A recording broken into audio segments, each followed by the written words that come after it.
Halo semua, selamat datang di modul 2 Praktikum Proyek Teknik Industri. Nah, di modul ini kita akan mempelajari mengenai aplikasi Super Decision yang akan membantu dalam suatu pengambilan keputusan. Nah, aplikasi ini menggunakan metode AHP. Untuk memulai tutorial, pastikan terlebih dahulu bahwa aplikasi Super Decision telah terinstall di komputer atau laptop kalian dan telah memasukkan serial number yang diberikan pada website Super Decision setelah kalian login. Nah, pertama-tama kita akan membuka aplikasi Super Decision. Nah, akan muncul tampilan seperti ini yang untuk bagian atas ini dapat di-close, dan yang untuk bagian bawahnya dapat kita perbesar untuk mempermudah penggunaan aplikasi ini. Nah, pertama-tama kita akan membuat contoh dari tutorialnya ini, yaitu pemilihan laptop. Nah, untuk tahap awal kita akan membuat cluster yang terdiri dari tujuan, kriteria, dan alternatif. Namun perlu diingat bahwa Super Decision ini memerlukan bahasa Inggris, sehingga kita untuk klasternya menjadi goal, kriteria, dan alternatif. Nah, cara untuk membuat cluster yaitu dengan mengklik tombol plus pada bagian kiri atas ini, dan kemudian memasukkan nama clusternya, yaitu adalah goal, kemudian add more untuk menambahkan cluster lainnya, yang kedua itu kriteria, lalu add more lagi, dan yang ketiga yaitu alternatif. Lalu untuk yang terakhir dapat kita save untuk mengakhiri pembuatan cluster. Kita dapat menyusun cluster untuk mempermudah untuk melihatnya. Nah, selanjutnya kita akan menambahkan elemen pada setiap cluster. Elemen ini tidak perlu bahasa Inggris, sehingga menggunakan bahasa Indonesia saja, dan caranya yaitu mengklik add node pada bagian bawah cluster. Nah, untuk goal kita karena akan melakukan pemilihan laptop, maka goalnya bisa kita bikin pemilihan laptop. Lalu save. Nah, untuk kriteria kita add node, di mana kriteria yang kita berikan itu ada 5. Yang pertama adalah harga, yang kedua itu adalah prosesor laptop, yang ketiga itu ada VGA, yang keempat storage, dan yang terakhir itu adalah desain. Kita save. Nah, akan muncul 5 kriteria. Berikutnya itu untuk alternatifnya, kita berikan 3 alternatif, kita tuliskan saja dengan laptop 1, laptop 2, dan laptop 3. Save. Nah, selanjutnya setelah kita membuat elemen dari setiap cluster, maka selanjutnya kita akan menghubungkan tiap elemen dari setiap cluster.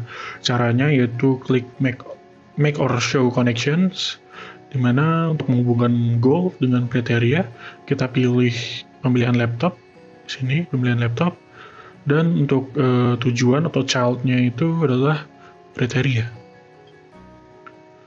Kita centang semua. Pastikan untuk memilih centang ini, terakhirnya kita mengklik di luar area centang untuk memastikan bahwa seluruh checkbox ini telah tercentang semua. Nah, berikutnya karena seluruh kriteria telah terhubung dengan goal atau pemilihan laptop, kita dapat melanjutkannya dengan menghubungkan masing-masing kriteria dengan tiap alternatif yang diberikan. Itu di sini kita pilih untuk kriteria yang pertama adalah harga, dan untuk child atau tujuannya itu adalah alternatif. Kita centang semua dan klik di luarnya untuk memastikan. Kemudian untuk kriteria kedua prosesor, lanjutkan ke alternatif, centang semua. Lalu VGA, alternatif, centang semua. Storage, alternatif, centang semua. Dan terakhir itu adalah desain. Kita centang semua alternatifnya, Nah, selanjutnya kita kembali mencek apakah seluruh elemen telah terhubung. Di sini untuk 5 kriteria telah terhubung dengan goal-nya. Berikutnya untuk kriteria pertama telah terhubung dengan ketiga alternatif. Kriteria kedua telah terhubung dengan ketiga alternatif. Begitu pula dengan VGA, lalu ada storage dan desain. Oke, setelah mencek seluruhnya, kita akan melakukan pairwise comparison atau perbandingan berpasangan. Caranya yaitu adalah klik pada bagian atas ini, judgment. Nah, di sini akan muncul perbandingan menggunakan metode kuesioner, di mana untuk cara penggunaannya, untuk pembelian laptop. Nah, di sini kita akan membandingkan mana kriteria yang terpenting dari masing-masing kriteria ini.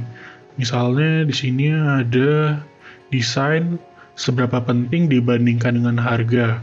Misalnya kita akan mementingkan harga, maka kita dapat memilih 5, mana harga strongly more important than design. Begitu pula untuk desain, kita bandingkan dengan prosesor. Misalnya kita mementingkan prosesor lebih tinggi dibandingkan desain, itu kita dapat memilihnya misalnya 8. Nah, maka prosesor is very strongly to extremely more important than design. Nah, cara kedua yang dapat kita gunakan yaitu menggunakan metode matrix. Nah, di mana di sini seperti yang telah kita isikan pada kuesioner, cara membacanya adalah 5, berarti bahwa harga 5 times more important than design. Maka untuk melihat yang mana lebih penting, ini dilambangkan dengan tanda panah ini. Apabila lebih penting harga, maka dia akan menunjuk ke atas. Namun apabila lebih penting desain, kita dapat mengkliknya. Nah, klik 2 kali, maka panah akan berpindah menuju ke desain, di mana 5 times more importantnya ini akan lebih penting kepada desain.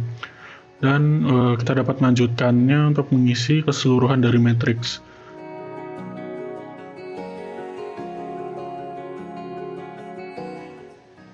Nah, saya telah mengisi keseluruhan dari tabel matriks ini. Nah, pada bagian kanan atau bagian tabel resultnya, dapat kita lihat bahwa inkonsistensinya berada pada nilai 0,7. Nah, seperti yang kita ketahui bahwa nilai inkonsistensi ini harus berada di bawah 0,1. Hal ini dikarenakan apabila nilainya berada di atas 0,1, maka perbandingan ini dianggap tidak konsisten. Yang perlu kita lakukan dapat mengotak-atik nilai dari tabel matriks ini untuk mendapatkan nilai inkonsistensi di bawah 0,1.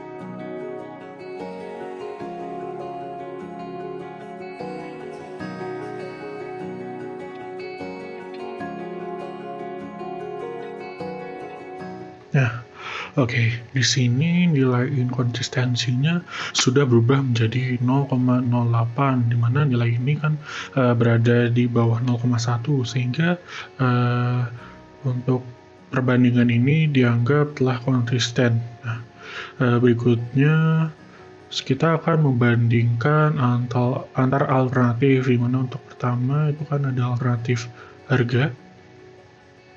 Nah, misalnya dalam hal harga, kita akan membandingkan laptop 1 dengan laptop 2. Misalnya laptop 1 itu lebih murah dari laptop 2, maka kita akan lebih memilih laptop 1. Misalnya kita beri poin 5.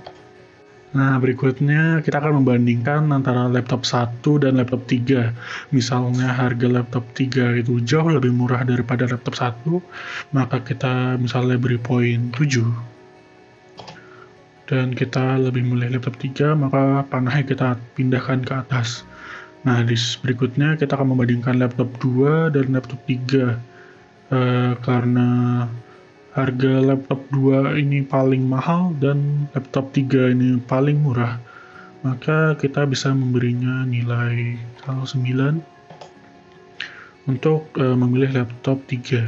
Nah, dapat kita lihat di sini nilainya masih belum di bawah 0,1. Dapat kita otak-atik sedikit, mungkin antara laptop 1 dan laptop 2 kita beri poin 3 saja. Nah, maka di sini nilai inkonsistensinya menjadi berada di bawah 0,1 atau 0,07 ini.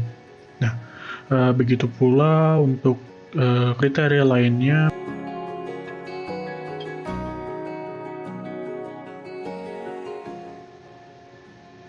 Nah, dapat dilihat untuk matriks goal atau pemilihan laptop itu telah terisi, nilainya di bawah 0,1, desain sudah terisi dan nilai di bawah 0,1, harga juga begitu, prosesor, storage, dan VGA. Nah, selanjutnya, sebentar, ini belum. Nah, oke. Setiap perbandingan telah kita isi. Nah, kemudian bagaimana kita melihat pilihan atau alternatif terbaik, atau dalam kasus ini yaitu laptop terbaik yang harus kita pilih. Nah, untuk melihatnya kita pergi ke kiri atas ini, computations, dan kemudian kita pilih synthesize. Nah, dapat dilihat bahwa di sini pilihan terbaik itu jatuh pada laptop ketiga, di mana nilainya itu paling tinggi. Sekian dari saya, kurang lebihnya mohon maaf. Tetap semangat praktikumnya dan terima kasih.